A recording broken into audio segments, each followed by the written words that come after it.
Mr. Foreign Minister, thank you for giving us your time. Pleasure, my pleasure. So we are here in Moscow, and I came from Hungary, from Budapest, and just a few days ago. And Moscow is beautiful. This is the first time for me in Moscow. And when we planned this interview, there was a plan for you to come to Budapest with Marco Rubio, the US Foreign Minister. You were going to help to set up a negotiation between President Putin and President Trump. But finally you didn't come. We heard many different stories about why. What really happened? Is everything okay between you and Mr. Rubio and between Russia and the United States? Well, it's up to you because you're a journalist and your job, your profession is to analyze what is going on. It is not very difficult because these days, for example, the American foreign policy is as open as it could be. The President of the United States explains every day how he feels about one thing, about another thing. And this is, I think, very interesting for the journalists to be in a position to get this information straight from the leaders. President Putin yesterday commented upon the Russian-American relation at this particular stage. I wouldn't repeat what he said, but as regards the relations between Marco Rubio and myself, after the presidents had their conversation on the, I think, 16th of October. Is it? This was Thursday. And 3 days later, on Monday, Rubio called me. We had a conversation, very specific, where I reconfirmed our full adherence to what was discussed in Alaska and to what understandings, clear understandings, the presidents reached at that time. As you know, President Trump praised the Alaska meeting repeatedly, that this was a very good meeting, that it set the stage, laid the foundation. He said there are few issues to be fine-tuned, but this could be done easily. One issue is important, he said in his comments about the outcome of Alaska, but this important issue is absolutely subject to finding a solution, which is absolutely our assessment. After we talked with Marco Rubio regarding following up on the results of Alaska, he did not mention any new meetings or conversations, and I did not raise the issue because the entire initiative was coming from the United States, and we would be, I thought we would be ready to move as the Americans feel comfortable for themselves. Then the State Department issued a communique about our phone conversation, if I remember right, which said that we had productive discussion with Marco Rubio, and at this stage there is no need in a personal meeting between the Secretary of State and the Foreign Minister of Russia. So I concluded that the meeting was really good if they made such a comment. And I understand what is behind it. Behind it is the clarity with which we discussed the necessary steps together with Marco Rubio, steps which the Russian Federation and the United States can take to implement very clear, very blunt understandings reached in Alaska. Always, if you are talking, we feel the chance the conflict can be ended. But after, when we read the press, it's a different pictures. But why will you not call back Marco Rubio in this situation? And you can call back Marco Rubio and say, hello, I read in Reuters the articles, and and Mr. Trump told this and this. Miért nem beszélnek gyakrabban egymással? Once again? Why don't you want to talk more often with each other? More often. Why? I called him before Alaska, soon after Alaska, and we met in New York just 3 weeks ago. And as I said, the initiative to have this... Look, President Putin came to Alaska with the agenda which had been brought to Moscow by Stephen Witkoff few days before the Alaska summit, and we looked into the proposals which Stephen Witkoff brought, and we said that we need to think about it. And then in Alaska, President Putin said that he is ready to cooperate on the basis, which was on the basis of the concept and the framework which the envoy of President Trump brought to Moscow, and which they continued to discuss in Alaska. President Putin repeated each and every element of the concept which was brought by Stephen Witkoff, and was asking Stephen Witkoff, who was present at the discussions in Anchorage, is that right? Is that right? Everything was confirmed. And then President Putin said that we are ready to accept your concept, and that's how we believe we can move in specific terms on the basis of what you proposed. Then there was no direct response. They agreed that they should take some time to think about it. President Trump said he needs to talk to his allies, who, as you remember, came to Washington next day. Zelensky was brought with them. And President Putin, of course, briefed his allies, our neighbors, and strategic partners. Then there was no... So the ball was there on the side of the Americans, who proposed something which we eventually were ready to accept. And in New York, I reminded Marco Rubio about this sequence of events. He said, yes, we are still considering, we are trying, we are interested. So from the diplomatic point of view, we don't want to interfere in their internal considerations. We don't want to create some discomfort for the United States, which is under huge, unbelievable pressure from the European hawks, from Zelensky and others who don't want to have any American-Russian cooperation on anything.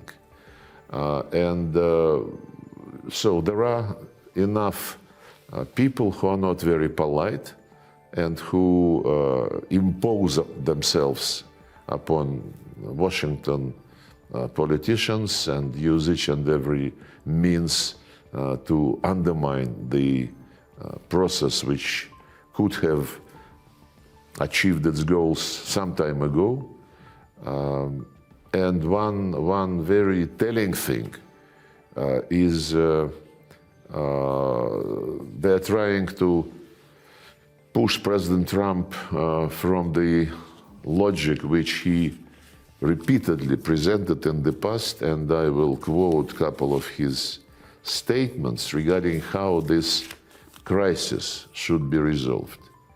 He bluntly said, actually he was the first, if not the only, leader in the West, and maybe not only in the West, but on earth, who from the very beginning, even before he was inaugurated, early September, he was still president-elect, he said that you could never have NATO involved with Ukraine. Russia, if Russia has NATO right on its borders, it cannot tolerate it, and I could understand their feelings about that. Zelensky and Ukraine must understand, this was already in August, a couple of months ago, must understand, no getting back Obama-given Crimea, and no going into NATO by Ukraine. Also in August, Russia said we don't want them on our borders, and they were right. And everybody knew you just can't do that. And actually in Anchorage, I almost quoted, he said, we had an extremely productive meeting and many points were agreed to. There are just a very few that are left. Some are not significant. One is probably the most significant, but we have a very good chance of getting there. That was his statement at the press conference in Anchorage. So he went public with this assessment, which fully coincides with our assessment. And the very significant statement was made on the 16th of August, when he came back to Washington from Alaska, and he said, a great and very successful day in Alaska. It was determined by all that the best way to end the horrific war between Russia and Ukraine is to go directly to a peace agreement, which would end the war, and not a mere ceasefire agreement. This is key. He answered to all those who were, since the probably beginning of spring this year, they radically changed their rhetoric, and if before they were saying no cessation of hostilities, Russia must be defeated, strategic defeat, and so on and so forth, then as of spring, about that time, they started saying immediate ceasefire without any precondition. And they continue to sing this song until now. Rutte, Macron, by the way, Macron, when they shifted to this logic, ceasefire, stop the killings without preconditions, and then we'll see how it goes.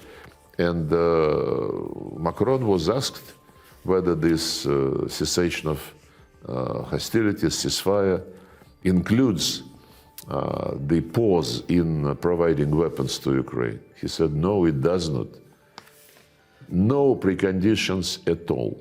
So when President Trump, after Anchorage, bluntly, publicly, stated that in his conviction, it is not a ceasefire, but a sustainable, durable peace, which, as he said, must be a long-term peace, a very long-term. And another quotation, we are not talking about a 2-year peace and then we end up in this mess again. This is exactly what happened with the Minsk agreements, which were agreed in 2015, endorsed by the Security Council, and then the Ukrainian government and armed forces were violating the ceasefire announced by the Minsk agreements. And later, 5 or 6 years later, when these Minsk agreements were sabotaged in a very big way, the signatories like Angela Merkel, François Hollande, and the former Ukrainian President Poroshenko, they said, we never intended to implement them. We needed to buy time to rearm Ukraine so that Ukraine is able to continue to fight Russia. So when President Trump, after Alaska, said, we are not talking about a 2-year peace and then we end up in this mess again. It's the best, one of the best characteristics of what happened with the Minsk agreements. And when people now say nothing but a ceasefire, immediate ceasefire, and then history would judge, it's a very radical change. So, but this also means that the Europeans, they don't sleep, they don't eat, they try to twist the hands of this administration. yeah, Some people say Russia is inflexible. And are there any Russian conditions in the negotiations that are flexible? For example, about territory. What about the parts of Donbass that Russia has not taken yet? And what about Cherson and Zaporizhia and others? Well, this is all reflected in many discussions. President Putin addressed this issue regularly when he is asked by journalists, or when he meets with President Trump, or with Prime Minister Orban, Prime Minister Fico, all those who are interested in talking to Russia, better understanding Russia's position. They always have a chance, an opportunity to come and discuss whatever is of interest for them. The new territories which you mentioned, they are not actually new territories. They are historic Russian territories. Yes, after the Soviet Union disappeared, this was left inside the former Ukrainian Soviet Socialist Republic, and there was no thought, that this Slavic republic could have leadership which would go the way the Nazis went before World War II. And step by step, Ukrainian government being independent from the Soviet Union, having proclaimed sovereignty and so on, they have been more and more under the pressure and influence of the Brits, Americans and Europeans, who were having a chance to implement the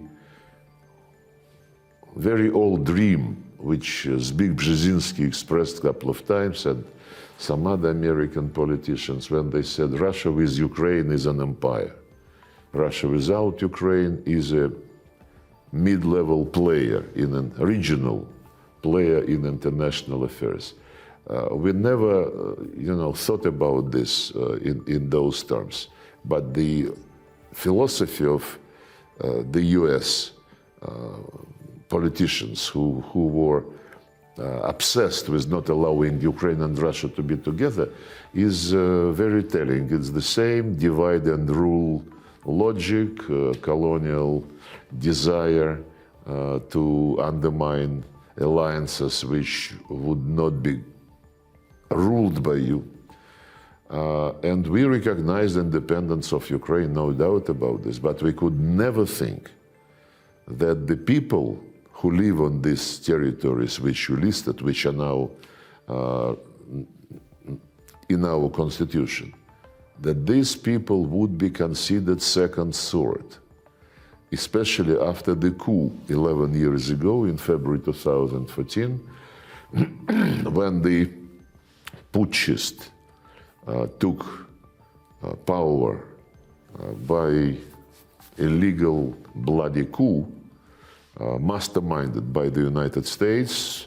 Sometime ago, after this event, Victoria Nuland admitted at the hearings in Congress that the United States spent by that time about $5 billion to support Ukraine, and she said it was not in vain, because eventually democracy prevailed. This democratic government, which came to power illegally, their first statement showing their political instincts was that they will cancel the status of the Russian language next morning after the coup. And the coup, of course, happened the day after Germany, France, and Poland guaranteed the deal between the then president, recognized by everybody as legitimate president, and the opposition. And when we called the French, the Germans, and said, guys, you guaranteed the deal, next morning the opposition took all government buildings and so on and so forth. And they said, you know, sometimes democracy takes an unexpected twist. Interesting. Then, of course, they sent armed groups to storm Crimean parliament. That's when the people of Crimea rejected this power, these authorities, and held referenda. Then Donetsk and Lugansk, the parts of Donetsk and Lugansk did the same. It is not for territories for us. It is about the people who have been living on those lands for centuries, more than 300 centuries. They were building cities, including the city of Odessa, a very famous place which was founded by Catherine the Great, whose monument recently was removed by Zelensky government, who would like to forget all parts of history which one way or another link Ukrainians and the Russians. But this is going to fail. He cannot undermine this. So my point is that, and when President Trump said about NATO in Alaska, when also in Alaska he mentioned about territories, for us it is not territories, it is the people who live on these territories. But when next day, when this crowd, European crowd, brought Zelensky to the White House, and after that Zelensky was talking to the media, and some Europeans were talking to the media, and they say nobody can prohibit Ukraine to join NATO, no territorial changes, no nothing. Actually, I will quote some of the statements by Zelensky and his team. They, from April 22, when Boris Johnson came and prohibited Zelensky to accept the deal negotiated in Istanbul, which was actually proposed by Ukrainian side and which was initial. But after this was undermined by Boris Johnson, now we know that he got about £1 million from his friend to continue the war, because his friend was selling arms to Ukraine. So after that, they said no negotiations with Putin, no negotiations, only he must be brought to International Criminal Court. We want European soldiers, we don't want no ceasefires, he was saying only 1 year ago. And then in September this year, he said to give to Putin one or another piece of land, this would never happen. It is not a solution, this is just a pause. And isolation of Russia is what must remain forever. So when people now say ceasefire, ceasefire, we know that they want just to buy some time again. And that this logic, which is deeply rooted in Zelensky, whatever moves him, head, brain, is obvious for any objective observer.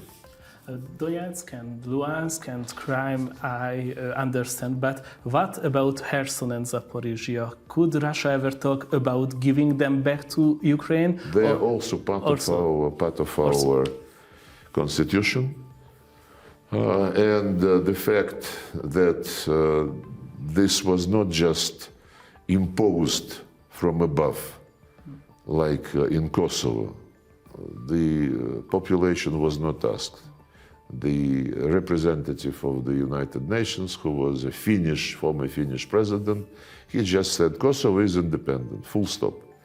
Unlike this trick, we based the decision to include them, to admit them back to Russia, because all these lands were founded by the Russian Empire and developed by the Soviet Union.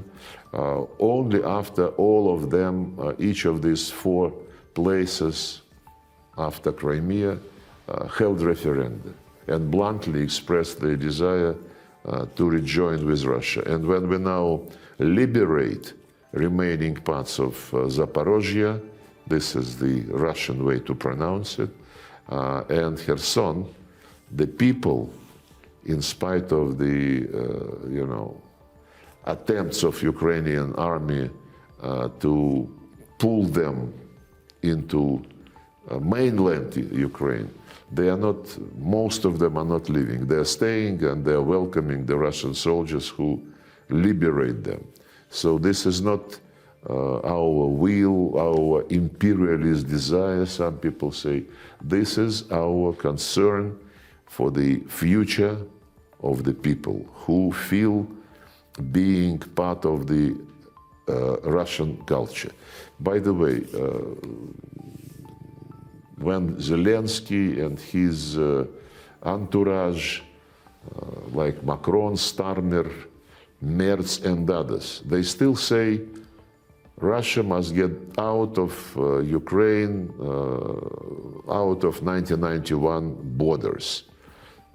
And yesterday, I think, they gathered in London for this coalition of the willing, and Starmer, addressing the media before the event, he said that Russia, Putin is the only one who doesn't want peace. And this deserves some explanation. Putin supported the deal between the government and opposition in 2014, immediately after the coup. Obama called him, Obama asked him not to block the deal. He said, if the legitimate president is signing something with the opposition, how can I block him? And then, you know what happened? The coup and explanation by the Europeans that sometimes democracy is very tricky. They did not lift a finger to stop this putschist, though they knew very well that they came to power under the neo-Nazist banners. Then in 2015, the Minsk agreements, we negotiated the Minsk agreements. We were prepared to implement them. They, as I mentioned, said that we never intended to do this, we just needed to buy some time. In April 2022, a couple of weeks after the special operation started, Ukrainians asked for negotiations. We agreed, we held several rounds in Belarus, and then moved to Istanbul. And in Istanbul, as I said, the Ukrainian delegation put a paper with the principles to be developed into a treaty. We accepted this paper, it was initialed, and then Boris Johnson said, don't do this, continue to fight Russia until we defeat them. So when Starmer said that Putin is the only one who is against negotiations, he should remember about his former Prime Minister, Boris Johnson. He should remember about those in Germany and in France who signed the deal and then a few years later admitted that they never intended to do this, in spite of the fact that it had been endorsed by the Security Council.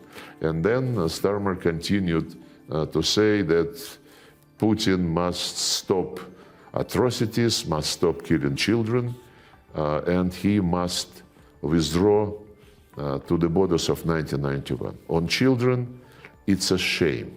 I mean, the amount of lies, the amount of propaganda is astonishing.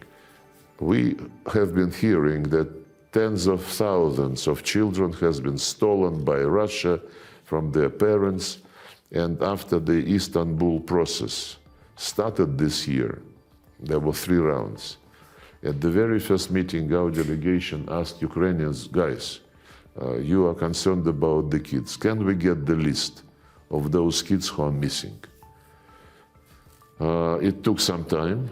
Eventually, we received the list of 339 names. 339. No 10,000, not even 1,000. And we checked that list. a huge part of it are not kids, are grown-ups. Many have been verified as being in Europe. So when you listen this, but Starmer keeps saying that we must stop hijacking children. And as for 1991 borders, and Russia must withdraw, okay, hypothetically, in their dreams and delusions, if we leave the territories inside the 1991 Ukrainian borders, what happens to those people whom they publicly called, the respective governments of Ukraine after the coup called them inhumans, called them specious? Specious, by the way, is the term used by Zelensky long before the special operation started. He was asked in August 21 what he thought about the people in Donbass on the other side of the line of contact according to the Minsk agreements. And what he was asked what he thought about those people. He said, you know, there are people and there are species. And if you live in Ukraine and feel like being part of Russian culture, my advice to you, for the sake and safety of your kids, for the sake and safety of your grandchildren, get out to Russia. So, in fact, Donetsk, Lugansk, Zaporozhye, and Kherson, the population of these four territories, they follow his advice. They go back to Russia. And what about Odessa? Because President Putin told the Hungarian journalist Gábor Stier in the Valdai discussion that Odessa is an ancient Russian city. What did you mean by that? I just mentioned, it's just the fact which any educated person knows very well, that Odessa is a city. There was a very small village on that spot. And Catherine the Great founded Odessa. She built Odessa. She built the ports, she built roads, factories, and that's what is meant. And Odessa was always an international city, famous for its good humor.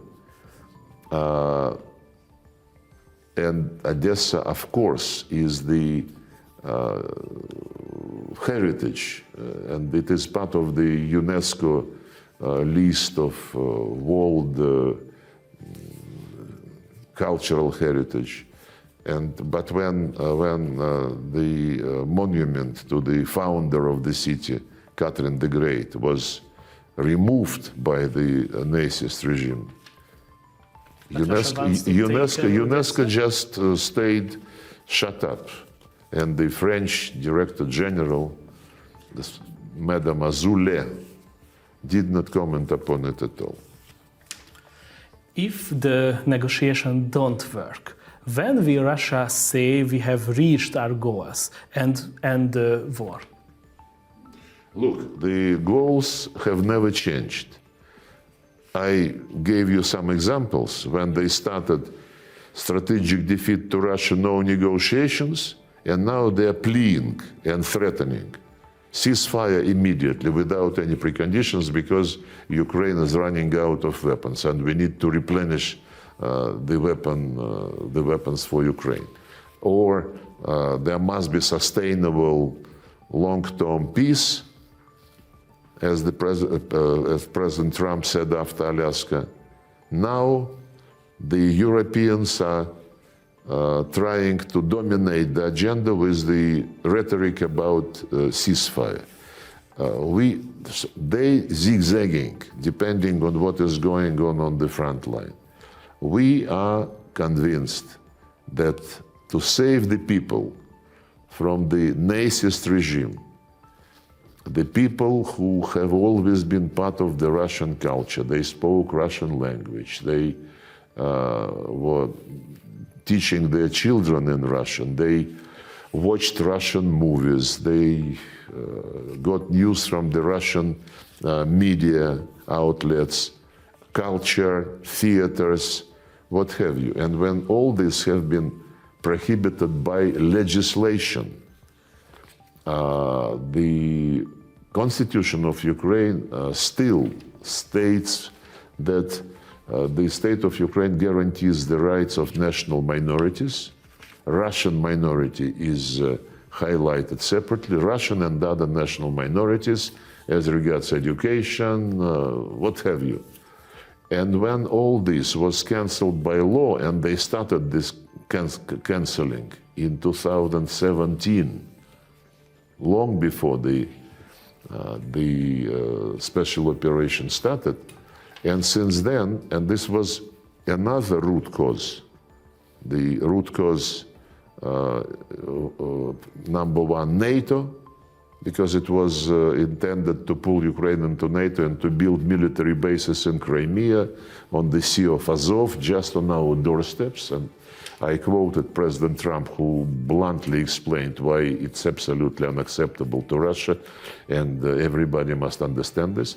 But another root cause is extermination of everything Russian: history, language, media, culture, education, toppling and destroying the monuments to the Russian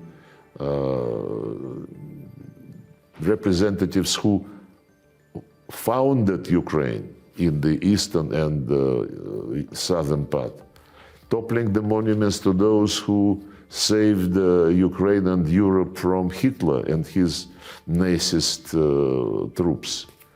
And we ask from time to time, publicly and individually, we ask our colleagues who show any interest in, helping to settle this conflict. We ask, why are you, okay, NATO, it is something which not too many people would like to get into publicly, but human rights, it's in the United Nations Charter. It says everybody must ensure human rights irrespective of race, gender, language, or religion. Language, as I said, totally banned by law. In practice, people still use Russian language because it is their native language. Ukrainian Canonic Orthodox Church had also been banned by law, and but people only ask, when are you going to end the war? When are you going to have a ceasefire?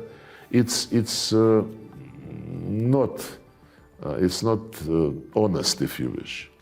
An honest discussion would be to tell Ukrainians, before anything else, restore the language rights for restore all national minority rights, because your constitution says so, and in violation of the constitution you pass so many pieces of legislation, including, by the way, the legislation which discriminates Hungarian national minority in the western Ukraine, though Ukrainians try to be very specific in discriminating Russian language and trying to make some concessions for the language of the European Union. There is no single international convention which says that there are some languages which are more important than others. It's like Orwell, all animals are equal, but some are more equal than others. I repeatedly discussed this with Peter Sijarto, and he assured me that when Hungary fights politically, diplomatically for the right of national minorities, Hungary means all national minorities as international conventions, as the United Nations Charter require. And we appreciated the role Hungary played when this framework for negotiations with Ukraine on accession to the European Union was discussed. And Hungary, I think, single-handedly insisted that these chapters on negotiating accession included quite considerable language on national minorities, on their rights, and it is formulated not just about European Union languages. It's about all languages and all national minorities, and we appreciate that Hungary happened to be basically the country which single-handedly achieved this. It's another matter that nobody in Brussels wants to remember about this deal, this consensus. And when various representatives, including the Commission on Expansion, Mrs. Kos, as far as I understand, is saying, no, Ukraine is fully ready to begin accession negotiations. For Ukraine to be ready, they first have to undo what they have done in violation of their constitution and many conventions. So it's not, I think, appropriate when people say, when are you going to end the war? Where are you going to stop? Zaporozhye, are you going to give it back? Actually, we now have taken some other territories which are not, which do not belong to the regions reflected now in our constitution. The reason is very simple. We need a buffer zone because Ukrainians continue shelling, bombing, droning Russian including the territories which never were challenged by anybody. I mean Bryansk, Belgorod, Kursk, and so root causes. That's what must be key to understanding how to help end this situation efficiently, and thinking not about grabbing back territories, not about saving political losers who are ruling in Kiev, but thinking about the people who, you know, should be the utmost concern of those who say that they are champions of democracy. And when we are accused that we violate so many things, we, you know, invaded independent state in violation of one thing, like in violation of its independence, then in violation of the Budapest Memorandum of 1994. First, we recognized Ukraine on the basis of its own Declaration of Independence and its constitution. In 1990, Declaration on Independence was adopted, which says non-nuclear, neutral, non-bloc country with the rights of all national minorities and so on and so forth. And this was then endorsed by the constitution. So we recognize the Ukraine, which is very different from the country run by the openly Nazist regime. And when people pull it into NATO and say it has the right to choose alliances, it is not our reading of the situation. When we recognize somebody, it is on the basis of what this country is according to its own proclamation. The first question before the Hungarian-Russian relationship. I've been thinking a lot about if Ukraine joining NATO is a red line. Why was Finland's NATO membership not a red line? What is the difference between Ukraine and Finland from Russia's point of view? Well, the regime in Finland, I think they made a mistake. I know Alexander Stubb very well. Since the time when he was the foreign minister. Remember in 2008 when then President of Georgia, Saakashvili, launched an attack against the city of Tskhinval and the peacekeeping group which was there on the basis of the mandate of OSCE. And Alexander Stup was in Tbilisi, and then he was passing through Moscow. And he made a very, I think, sober and accurate assessment of what kind of person Mr. Saakashvili was, and he was a reasonable gentleman. We had nice human relations and nice professional relations. And then after the special operation against Nazist regime in Kiev started, somehow the Finnish leadership started to experience, I think, nostalgic feelings about the times when they were helping another Nazist regime to defeat Russia during World War II. And if not Zelensky lead Ukraine, ha nem Zelensky vezetné Ukrajnát, akkor nem náci rezsim lenne? Can you speak up? If there will be another leader in Ukraine, not Zelensky, then will the regime be Nazis? If there would be another what? Leader. Look, I am not in the guessing business. We have a bluntly Nazist regime, which, as I said, show openly the despise to anything Russian, which prohibited anything Russian. It's the only country on earth which prohibited a language, not to mention that this is official language of the United Nations. In Palestine, in any Arab country, Hebrew is not prohibited. In Israel, Arabic is not prohibited. But Zelensky prohibited the Russian language. Now they included Pushkin, Lermontov, Dostoevsky, some other writers of world fame in a list of materials which promote imperialist propaganda. No comment, as it were. So the Hungary and Russian relationship. A few days ago, it was October 23rd, the anniversary of the 1956 revolution in Hungary.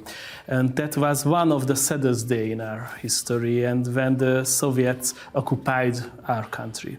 Some Hungarians still fear the Russians. We love freedom and we love independence.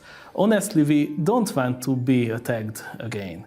What can you say to them? Should they worry about a Russian attack in Hungary? Who? In Hungary, people.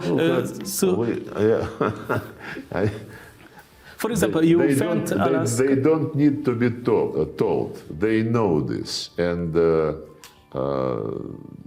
we long ago reached agreement with our Hungarian colleagues that there would be no emotions, that there would be honest reading and rethinking of history.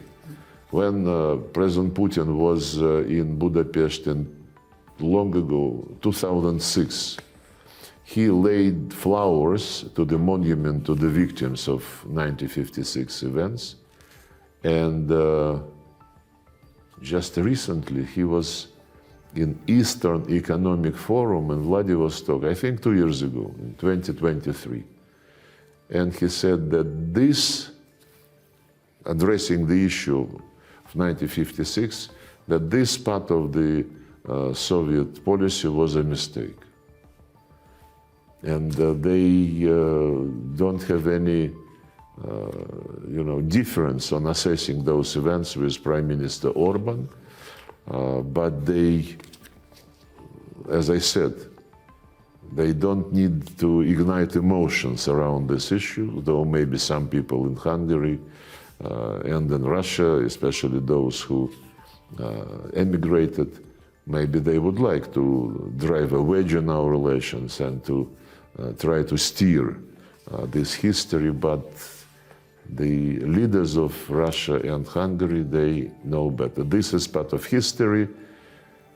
We gave our assessment, Hungary gave its assessment, and we now live a new life, remembering about all periods of our history. There were good periods, there were not very good periods, there were bad ones, but they remain in our memory, they remain in history, and they do not prevent us from develop mutually beneficial cooperation politically, economically, technologically, and other ways. I am asking because you went to Alaska wearing a Soviet Union hoodie, and some people in Hungary weren't too happy about it. Some people said it was a secret message. Was it, or are you just a big troll? There was some concern that I went to Alaska. You wear a Soviet Union hoodie in Alaska, a hoodie. Sweater. Sweater. Look, we also have T-shirts with the emblem of the Russian Empire. Yeah. Many people wear it. It's part of history. And apart from the fact that the sweater was very stylish, so and it was very... It was a random choice or a secret message in Alaska? No. And do you have Columbia sweaters or Novorossiya sweaters too? Look, in any country, there are